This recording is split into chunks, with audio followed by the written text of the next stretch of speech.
کہ سب سے پہلے یہ ہے کہ رسول اللہ صلی اللہ علیہ وسلم کا ایک فرمان مبارک ہے کہ سب سے بہتر زمانہ میرا، اس سے کم بہتر میرے اصحاب کا، اس سے کم بہتر تابعین کا، اس سے کم بہتر تبع تابعین کا، اس سے کم بہتر تبع تابعین کا۔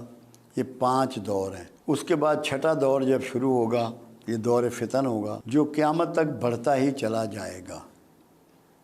دور فتن میں چلنے والے سے کھڑا ہوا، کھڑے ہوئے سے بیٹھا ہوا، بیٹھے ہوئے سے اپنے گھر میں دروازہ اندر سے بند کر لے، وہ محفوظ ہے۔ مگر دور فتن کی جو آپ نے تفصیلات بیان فرمائی ہیں، احادیث ہیں، ساری ترتیب ہے، مسلم میں ہے، بخاری میں ہے، بلکہ احادیث کا کوئی مجموعہ ایسا نہیں جس میں ان کا ذکر نہ ہو۔ خاص کر اولیاء مقبول جان نے ابھی ایک کتاب تھی حماد بن نعیم کی، وہ چھپوائی، وہ ہے دور فتن پہ، اس میں بھی یہ سارے ذکر موجود ہیں، جس کے مطابق جو میری فیلنگ ہے یا جو میں محسوس کر رہا ہوں، میرے ذہن میں ایک ترتیب اس کی بلٹ ہوئی ہے۔ کہاں سچ ہوتی ہے کہاں نہیں ہوتی، یہ تو مالک کا کام ہے۔ اپنا ارادہ بدل دے، اپنا پروگرام بدل دے، وہ تو مالک ہے۔ پہلے نمبر پہ جو اب واقعہ آپ دیکھیں گے وہ ہوگا ہر مجدون کی جنگ، جس کو آر میگا ڈاؤن کہتے ہیں، جو ابھی فلسطین میں ہو رہا ہے، یہ بڑھے گی۔ اچھا، ہر مجدون ایک پہاڑی سلسلہ ہے، وہاں ابھی شروع نہیں ہوئی، جب وہاں ہوگی تو یہ ورلڈ وار ہوگی اور دنیا ساری اس سے تباہ ہوگی۔ ویسٹ کا تو نشان بھی نہیں بچے گا، بہت زیادہ دنیا میں تباہی مچے گی۔ اس کا نام ہے انگلش میں آر میگا ڈاؤن، عربی میں اس کو ہر مجدون کہتے ہیں۔ یہ پہاڑی ہے ایک، جو میں جلدی دیکھ رہا ہوں، جس دور میں آپ اور میں رہ رہے ہیں۔ اس کے بعد ہے خروج دجال۔ 2 نشانیاں اس کی 3 پوری ہو چکی۔ مسلم کی حدیث ہے کہ دجال خراسان سے خروج کرے گا۔ خراسان یہ افغانستان وغیرہ، یہ سارا خراسان ہے، اور اس کی حمایت کرنے والے پچکی ہوئی ڈھال کے چہرے والے ہوں گے۔ شمالی اتحاد نے اس کی حمایت کی، جن کے جو پھینے ہوتے ہیں، جی بالکل جی، انہوں نے پچکی ہوئی ڈھال کے چہرے والے تھے، انہوں نے حمایت کی۔ وہ ایک ہاتھ سے آگ برسائے گا اور دوسرے ہاتھ سے اناج برسائے گا۔ کیا اس کے جہاز نے، وہ ایک ہی جہاز نے بم بھی گرائے اور ایک ہی جہاز نے آٹا اور گندم بھی گرائی جی، اور وہ فتح یاب ہوگا۔ پھر ایک اور علامت بتائی، وہ حیرانگی ہوتی ہے کہ 70,000 اصفہانی یہودی کالی ریشمی چادریں اوڑھنے والے دجال کے ساتھ خروج کریں گے۔ اصفہان میں سب سے زیادہ آبادی جیوز کی ہے، ان کی پارلیمنٹ کے ممبر بھی ہیں، اور کالی ریشمی چادریں اوڑھتے ہیں۔ جی بالکل، لیکن میں آپ کو بتا رہا ہوں تاکہ اب یہ ہے خروج دجال کا زمانہ۔ جتنی نشانیاں ہیں نا، ابھی یہ سکے ختم ہو جائیں گے بالکل، یہ نوٹ کارڈ، کریڈٹ کارڈ چلے گا، تاکہ ایک آدمی آپ کے سارا فائنانس کو ایک لمحے میں روک لے۔ ایسے ہی جی، آپ کی زندگی کو ایسا کر دیا جائے گا کہ ایک آدمی آپ پہ رول کرے پوری دنیا میں، چاہے کرنسی ہو، چاہے موبائل ہو، چاہے کھانا پینا ہو، کچھ بھی ہو۔ یہ اب خروج دجال کا زمانہ آ پہنچا ہے۔ پھر ظہور مہدی ہے نزدیک، اس کے بعد پھر خاتمہ بنی اسرائیل ہے، جو ہر مجدون ہوگی نا، اس کے ساتھ ہی اسرائیلی ختم ہو جائیں گے۔ حدیث مبارکہ یہ ہے، کوئی پتھر، کوئی اینٹ، کوئی درخت، کوئی سایہ ان کو پناہ نہ دے گا، صرف ایک درخت ہوگا زرکت کا، وہ اس کے پیچھے یہودی چھپ سکیں گے۔ یہودیوں کو اس حدیث کا اتنا یقین ہے کہ انہوں نے یہ 50 لاکھ پودے لگوا دیے ہیں درخت کے، ان کو پتہ ہے کہ یہ پوری ہونی۔ اس کے بعد ہے اسلام کی نشات ثانیہ، جس کے سٹارٹ 3 ملکوں سے ہوگا، ترکیہ، پاکستان، خراسان۔ پھر غزوہ ہند ہے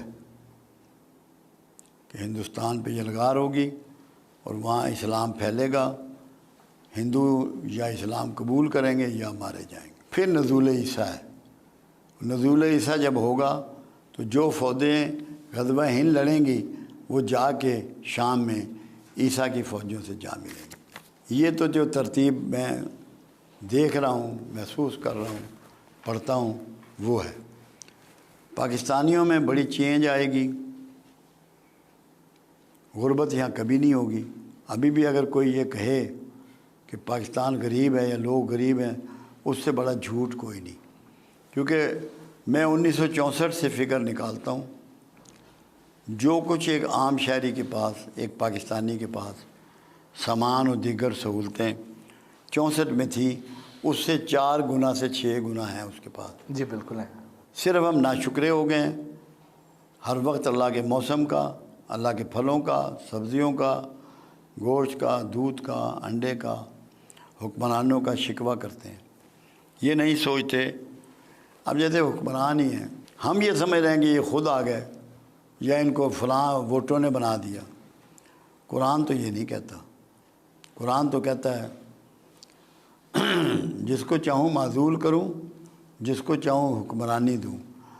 جب یہ فیصلہ اللہ کے پاس ہے تو ہمیں اللہ کے فیصلے سے ڈفر کرنے کی ضرورت کیوں ہوتی ہے؟ بالکل ٹھیک بات۔ ہمیں نہیں ہونی چاہیے، یہ بغاوت ہے اللہ سے۔ جب کملی والے کی ایک سٹیٹمنٹ موجود ہے، تم پر اگر ایک نک کٹا حبشی بھی حکمران بنا دیا جائے تو تم نے اس کی بھی فرما برداری کرنی ہے۔ نک کٹے حبشی کا لفظ میرے آقا لے رہے ہیں۔ تو اس لیے ہمارے ہاں جو جھوٹی بغاوت ہے نا، کہ ہر چیز کو برا کہنا، ہر چیز کی مخالفت کرنا، یہ جائز نہیں ہے، یہ نہیں کرنی۔ شکوہ نہیں، لوگ شکوہ چھوڑ دیں۔ میں یہ یقین سے آپ کو بتاؤں، یہ زمین آپ کو وہ خزانے اگلے گی جو کچھ سوچ نہیں سکتا۔